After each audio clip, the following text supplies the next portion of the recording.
Hey guys, today we're going to come back. We're going to paint a topwater pattern.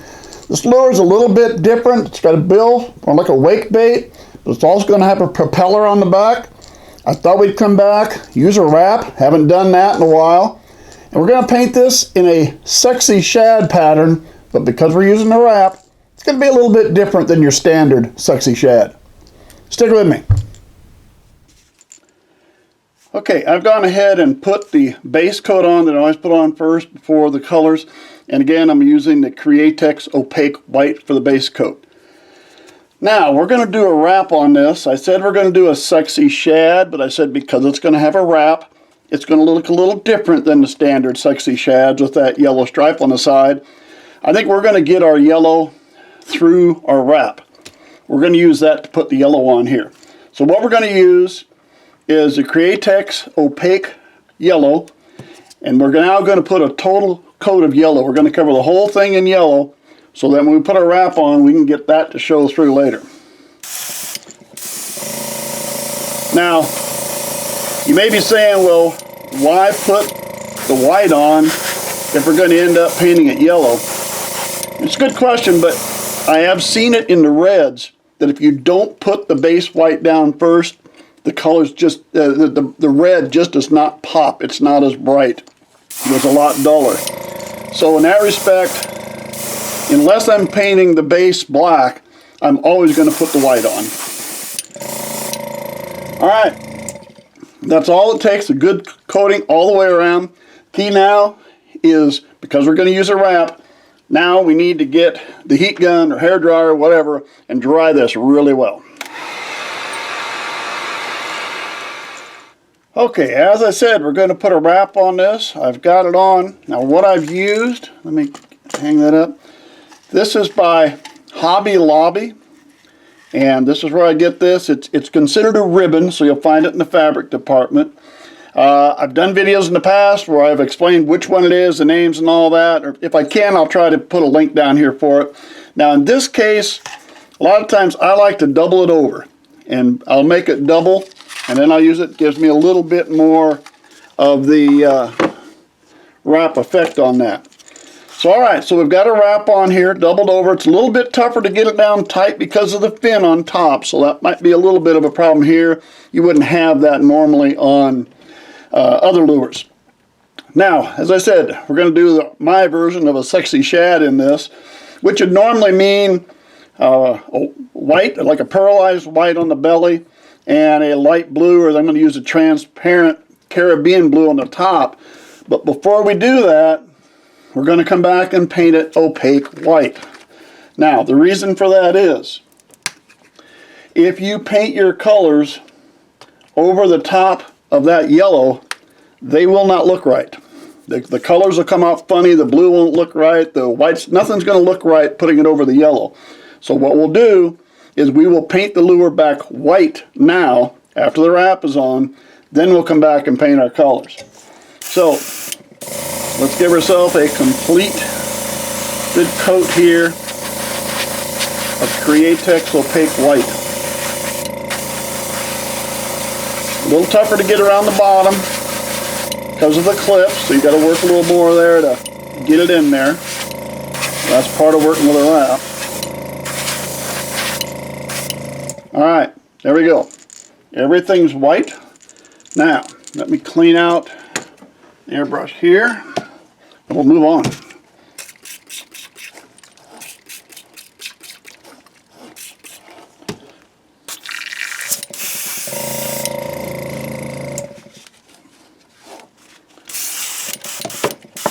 Alright, real quick clean out. Now, we're going to go with Createx Pearlized White. And I have to admit, on the camera, you will probably have a tougher time seeing a difference between white and pearlized white. But I'll guarantee you, when it's all done, those pearlized colors really add a shine and a luster and a depth that I don't think you get from the opaque colors. We'll go quite a ways up. I really don't care how far I go up. I'm going to put the Caribbean blue over the top. There we go. Got that on. All right, real quick. Let me clean that back out.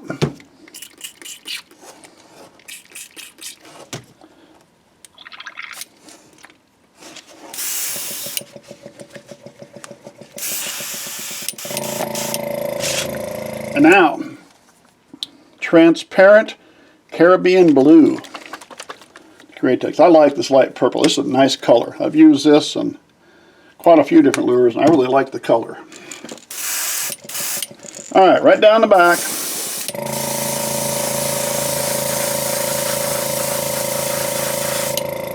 We're not going to go too far down the side. We'll just let it kind of blend down the side a little.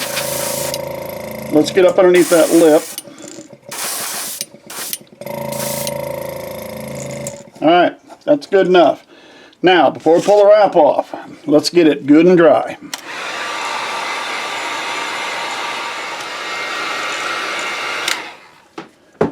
All right, moment of truth. Let's see what we got, huh? Clips off. And there we go. Got our pearlized white, that Caribbean blue, and instead of our yellow stripe, we got yellow stripes all over the place, right? All right, I kind of like that. That looks good. Next thing, eyes, top coat. Then after that, we still need a propeller on the back. Hang on, I forgot something. If we're going to do a sexy shad, we need a dot. So we're going to come back, little Createx opaque black. We will take a Q-tip, roll it around a little to get her to a point. You're just going to come right back here and go dip like that, and go dip like that. And now we got it set up and ready to go to put the eyes and the top coat on. Okay, let's put in some eyes. Now the eyes come, well, they're sticky on the back when you get them in. They're usually sticky, but I like to use a little tacky glue. Just to me, it adds a little bit extra. And all I do is take a little bit here with a toothpick and dab just a little bit in there. And again, I have no fancy tools. I use a toothpick. Pick up an eye and set it into place.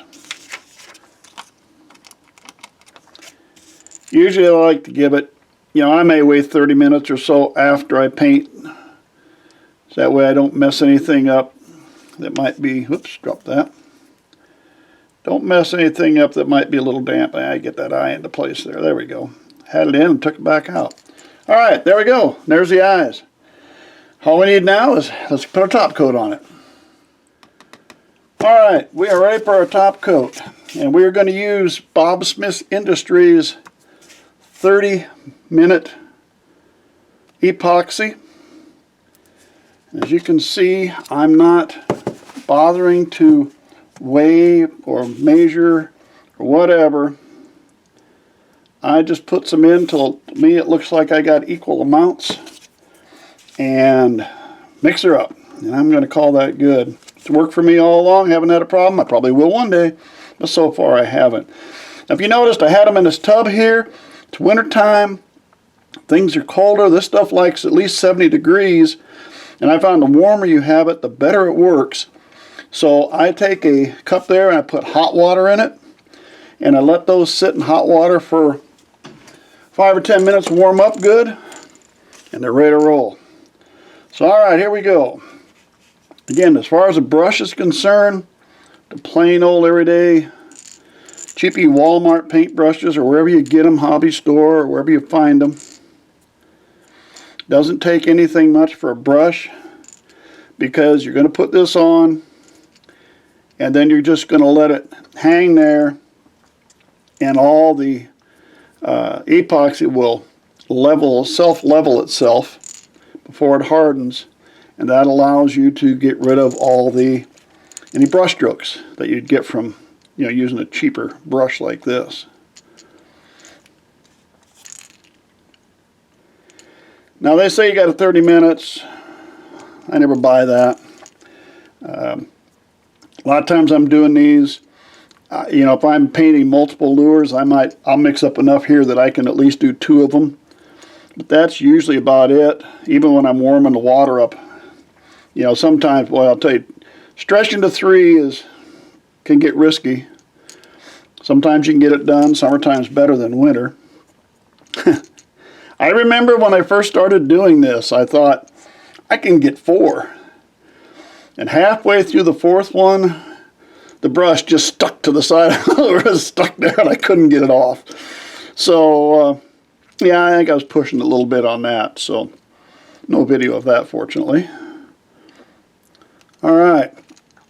You know, this top one's got a fin, so we got to be a little, make sure we get it around this fin good. Otherwise, looking it all over for spots I missed. I don't see anything.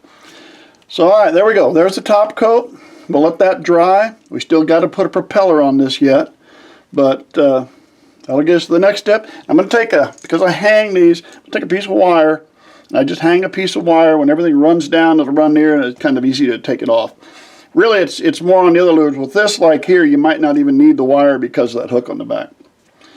All right, we'll let her dry. Now let's see what we got. Well, there we go. There's my version of a sexy shad in a wake bait using a wrap. So now I just got to wait till spring.